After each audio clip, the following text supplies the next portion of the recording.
कबीर धीरे धीरे रे मना, धीरे सब कुछ होए, और माली सींचे सो घड़ा, समय आए फल होए। एक पौधे को पेड़ बनाने में, उससे फल प्राप्त करने के लिए वो माली, वो बागवान सैकड़ों घड़े पानी से उसकी सिंचाई करता है, उसकी देखभाल करता है, देख रेख करता है, तब कहीं जाकर वो पौधा पेड़ बनकर उसको फल देता है। तो इसी प्रकार हमने भक्ति मार्ग पर धैर्य धारण करना पड़ेगा, धैर्य धारण।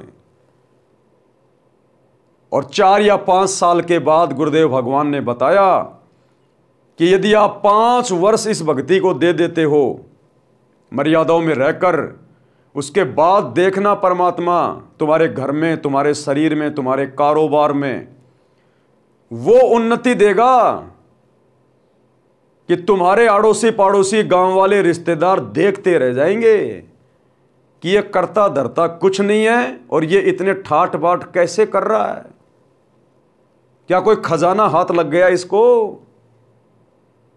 वो सोच सोच के पागल हो जाएंगे, सोच सोच के। कहते हैं सतगुरु जब देता है तो छप्पर फाड़ के देता है, तो ये वही सतगुरु है, छप्पर फाड़ के देने वाला। भावार्थ, जैसे माली आम का बीज बोता है, आप और हम माली हैं, आप और हम माली हैं, माली, और हमने भक्ति रूपी बीज बोया है, और वो माली वो कोई फसल का बीज बोता है, आम का बीज बोता है। तो यहां पर माली मतलब भगत, और बीज यानी भक्ति का बीज। जिस दिन हम गुरुदेव से उपदेश ले लेते हैं, हम ये भक्ति का बीज बो देते हैं। जैसे माली आम का बीज बोता है, उसकी सिंचाई करता है, कुछ दिन पश्चात अंकुर दिखाई देता है, फिर भी समय समय पर सिंचाई करता रहता है। रक्षा के लिए कांटेदार झाड़ियों की बाड़, वो माली रक्षा के लिए क्या करेगा, कांटेदार झाड़ियों की बाड़ लगाएगा। और भक्ति की बाड़ क्या है, गुरुजी के द्वारा बताई गई मर्यादा, जो नियम हमें गुरुदेव ने बता दिए नाम दीक्षा के समय, उन नियमों का पूर्णतया पालन करना। हमने जो भक्ति बीज बोया है, ये उसकी देख रेख करना है, ये उसकी बाड़ है। रक्षा के लिए कांटेदार झाड़ियों की बाड़ करता है। एक आम के पौधे को पेड़ बनने में लगभग 8 से 10 वर्ष लग जाते हैं। तब तक माली, पौधा लगाने वाला, बाग का मालिक या नौकर उस पौधे की सिंचाई करता रहता है। 8-10 वर्ष तक वो केवल उसकी सिंचाई करता है, उसकी देख रेख करता है, वो केवल मेहनत करता है, संघर्ष करता है, तब कहीं जाकर उसको वो आम प्राप्त होते हैं। और जिस समय उस पेड़ के आम लगेंगे, वो लदपद हो जाएगा। आड़ोसी भी खाएंगे, पड़ोसी भी खाएंगे, रिश्तेदार भी खाएंगे, गांव वाले भी खाएंगे, खुद भी छिक छिक के खाएगा, और फिर भी पेड़ पे आम लदपद रहेंगे, लदपद।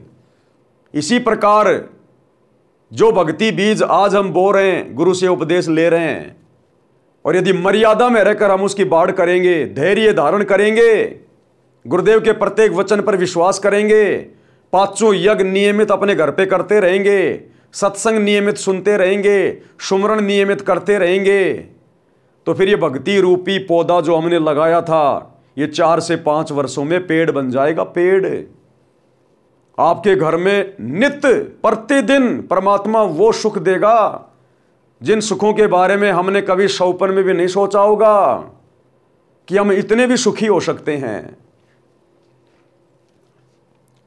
एक आम के पौधे को पेड़ बनने में लगभग 8-10 वर्ष लग जाते हैं। तब तक माली यानी पौधा लगाने वाला, बाग का मालिक या नौकर उस पौधे की सिंचाई करता रहता है। जब आम का पेड़ बन जाता है तो आम के फल लगते हैं, इतने लगते हैं कि स्वयं का परिवार भी खाता है तथा बेचकर अपना निर्वाह भी करता है। इसी प्रकार भक्ति नाम रूपी बीज को बोकर यानी दीक्षा लेकर उसका सुमरण दान रूपी सिंचाई करते रहना चाहिए। आम के पौधे की तरह धीरे धीरे भक्ति रूपी पेड़ बनने के पश्चात सुखों का अंबार लग जाएगा। बीच बीच में उस पौधे में कीड़ा भी लग जाता है, वो पीला भी पड़ जाता है, ऐसा लगता है जैसे ये सूखेगा, ये पौधा नष्ट हो जाएगा, कीड़ा लग गया, ये तो सूख रहा धीरे धीरे। माली फिर से यत्न करेगा, प्रयत्न करेगा, कोई दवा लाएगा, कोई पेस्टिसाइड लाएगा, बढ़िया क्वालिटी का खाद लाएगा, किसी जानकार व्यक्ति से जानकारी प्राप्त करेगा कि ये क्यों सूख रहा है, मेरे से कोई गलती तो नहीं हो गई, और अंत में उसको सफल करके मानता है। क्यों? उसको पता है कि ये आम का बीज है, आम का पौधा है, इसको आम ही लगेंगे, और वो आम के गुणों से परिचित है कि आम खाने में भी कितना मीठा होता है, स्वास्थ्य के लिए भी कितना अच्छा होता है, और बेचेंगे तो पैसे भी अच्छे मिलेंगे। इसी प्रकार इस भक्ति बीज को बोने के बाद, यानी जब भगत उपदेश ले लेगा और जब तक उसकी भक्ति पूर्णतया सफल नहीं होगी, तब तक बीच बीच में झटके भी आएंगे। ये काल भी आपको पूरी तरह से परेशान करने का प्रयास करेगा।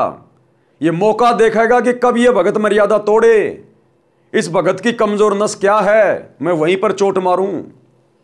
तो बीच बीच में आपको डीमोटिवेट भी किया जाएगा, काल प्रेरणा से, आपके परिवार वालों के द्वारा, रिश्तेदारों के द्वारा, जहां आप जिस भी ऑफिस में काम करते हैं, मजदूरी करते हैं, आपके साथियों द्वारा छोटे मोटे कोई झटके भी आएंगे। लेकिन हमने हिम्मत नहीं हारनी, धैर्य धारण करके रखना है, अपनी मर्यादाओं का ध्यान रखना है। कोई बात यदि हमें समझ में नहीं आए तो अपने किसी अन्य भगत भाई बहन से हम सहायता ले सकते हैं। हम उससे पूछ सकते हैं कि भगत जी ऐसी ऐसी बात है, मैंने तो कोई मर्यादा तोड़ी नहीं, बाकी बताओ मेरी भक्ति में कोई त्रुटि हो रही है तो। एक दूसरे भगत भाई बहन से भी शंका समाधान करवा सकते हैं। और सत्संग तो गुरुदेव के सुनने हैं। लेकिन हमने भक्ति से पीछे नहीं हटना, क्योंकि हमें पता हो जाना चाहिए कि इसके अलावा और संसार में कोई भक्ति नहीं है जो हमें सुखी कर दे, जो भविष्य में आने वाली आपत्तियों का समाधान कर दे, और जो हमारे इस मनुष्य शरीर को सफल बना दे, यानी मोक्ष प्राप्त करवा दे।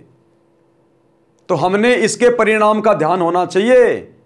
इस भक्ति से क्या परिणाम निकलेगा, क्या इसका फल मिलेगा, हमें उसका आइडिया होना चाहिए, विश्वास होना चाहिए। फिर हम संघर्ष करने से पीछे नहीं हटेंगे। जैसे आम के पेड़ को टनू आम लगे, खाए और बेचकर धन कमाया, इसी प्रकार भगत को धीरज रखना चाहिए। धीरे धीरे भक्ति का परिणाम आने लगेगा।